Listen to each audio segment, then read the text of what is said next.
75వ జన్మదిన శుభాకాంక్షలు చంద్రబాబు నాయుడు గారికి తెలుపుతూ సినీ నటుడు బండ్ల గణేష్ సంచలన వ్యాఖ్యలు చేశారు. నేను అవసరాల కోసం పార్టీ మారను. చంద్రబాబు నాయుడు గారు అంటే నాకు చాలా ఇష్టం కాబట్టే నేను ఇంత పెద్ద ఎత్తున గ్రాండ్గా సెలబ్రేషన్ చేస్తున్నానని చెప్పారు. ఆదివారం మణికొండలోని ఆయన నివాసంలో పెద్ద ఎత్తున ఆయన ఇంట్లో బర్త్డే అంటే చంద్రబాబు నాయుడు గారి బర్త్డే సెలబ్రేషన్ జరిగాయి.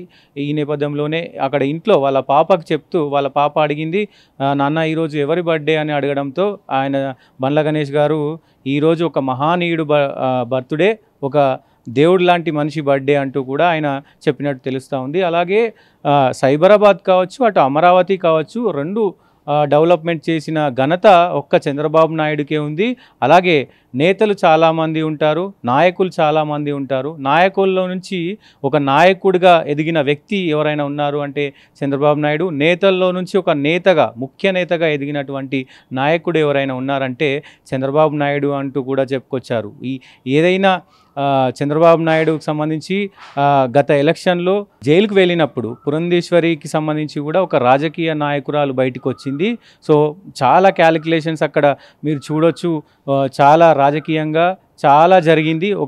ఒకవైపు నారా లోకేష్ కూడా చాలా తక్కువ కాలంలోనే ఒక రాజకీయ నాయకుడిగా ఎదిగాడు. అలాగే మరికొన్ని రోజుల్లో కూడా ఆయన దేశ రాజకీయాల్లోకి వెళ్ళబోతున్నాడు అంటూ కూడా సంచలన వ్యాఖ్యలు చేశారు.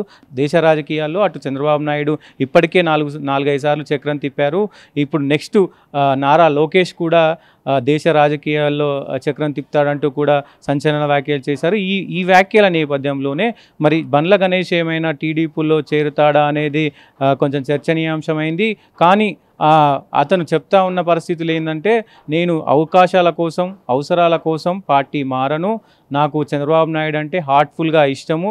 నేను ఏదున్నా జెన్యూన్గా చేస్తాను. నాకు జెన్యూన్గా చంద్రబాబు నాయుడు అంటే ఇష్టం కాబట్టే నేను ఈ వ్యాఖ్యలు చేస్తున్నానని కూడా చెప్పినటువంటి పరిస్థితులు ఉంటుంది. గతంలో కూడా కేసీఆర్ పట్ల ఇదే వ్యాఖ్యలు చేశారు. కేసీఆర్ వచ్చిన తర్వాత సంబంధించి షాద్నగర్కి సంబంధించిన పరిసర ప్రాంతాల్లో ఆయన కారులో వెళ్తున్నప్పుడు ఆ డెవలప్మెంట్ చూసి, ఆ పచ్చదనాన్ని చూసి కేసీఆర్ గురించి పొగుడుతూ ట్వీట్ చేశారు. ఈ ట్వీట్లో చాలా దుమారం రేగింది. మరి బీఆర్ఎస్లో బండ్ల గణేష్ చేరబోతున్నాడా అనేంత దారి తీసింది. సో ఈ నేపథ్యంలోనే నేను ఏదైనా ఓపెన్గా చెప్తాను, ఓపెన్గా ఉంటాను.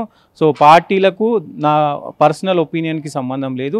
చంద్రబాబు నాయుడు గారు అంటే నాకు చాలా ఇష్టము. సో ఈ నేపథ్యంలోనే నేను ఈ కామెంట్స్ చేస్తున్నానని చెప్పి కూడా ఆయన చెప్పారు. మొత్తానికి ఏదైనా డెవలప్మెంట్ విషయంలో చంద్రబాబు నాయుడు గారిది కీలక పాత్ర. యుగానికి ఒక్కడు, ముందు తరాలకి పెద్ద నేత, యుగాలకి ఒక్కడు అదే చంద్రబాబు నాయుడు. ఇప్పుడున్న రాజకీయ నాయకుల్లో పెద్ద నేత అంటూ కూడా చాలా పొగుడుతూ ఆయన వ్యాఖ్యానించారు. ఈ నేపథ్యంలో వాళ్ళ ఇంట్లోని సెలబ్రేషన్స్లో చాలా గ్రాండ్గా సెలబ్రేట్ అయ్యాయి. సో ఇదే నేపథ్యంలో అటు రాష్ట్రంలో, అటు ఆంధ్రప్రదేశ్ రాష్ట్రంలో కానీ, ఇటు తెలంగాణ రాష్ట్రంలో పార్టీ ఆఫీసులలో, ప్రతి ఒక్క పార్టీ ఆఫీస్లో కూడా పెద్ద ఎత్తున చంద్రబాబు నాయుడు గారి బర్త్డే సెలబ్రేషన్స్ జరిగాయి.